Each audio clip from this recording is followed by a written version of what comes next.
کشت هلمند و بدخشان و از دشت سمنگان.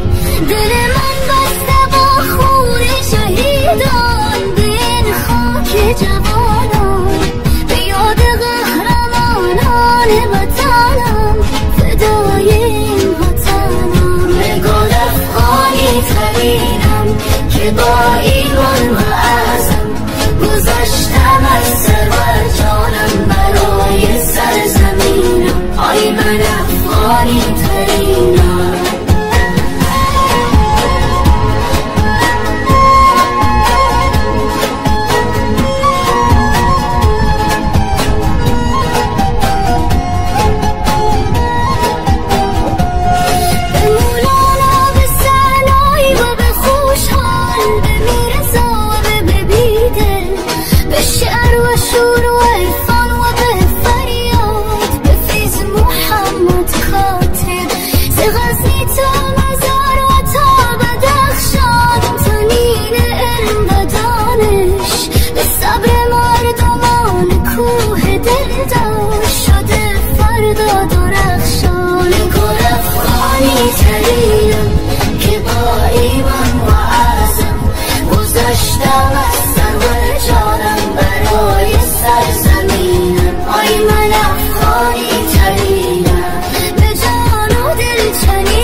در دل افغانستان،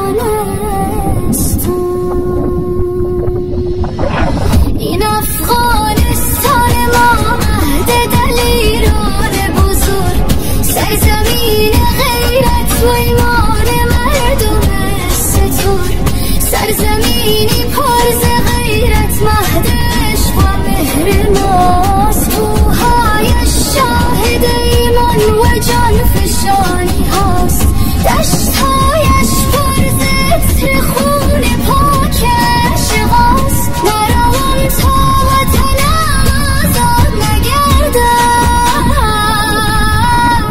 نمانم تا دل مردم نخندد.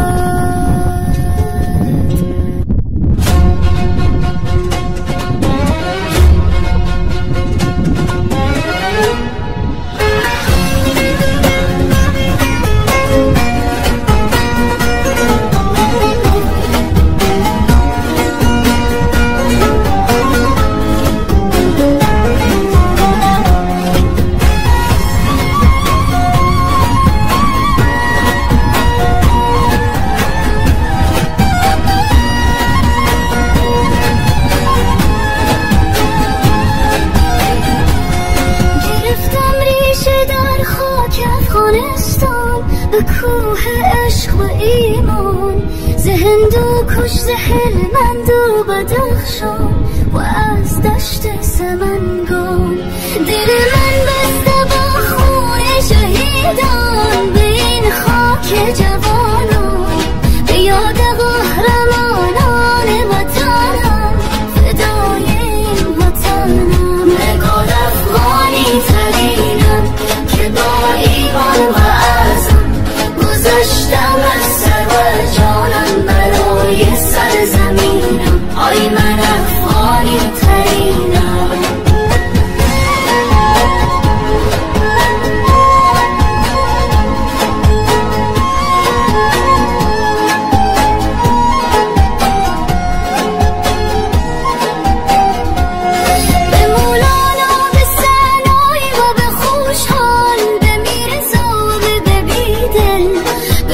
و شور و عرفان و به فریاد بفیض محمد کاتب ز غزنی تا مزار و تا بدخشان تا نین علم و دانش به صبر مردمان کوه دلدار شده فردا درخشان گل افغانی ترینم که با ایمان و عزم گذشتم از سر و جانم برای سرزمینم آی من افغانی ترینم به جان و دل چنینم من افغانی ترینم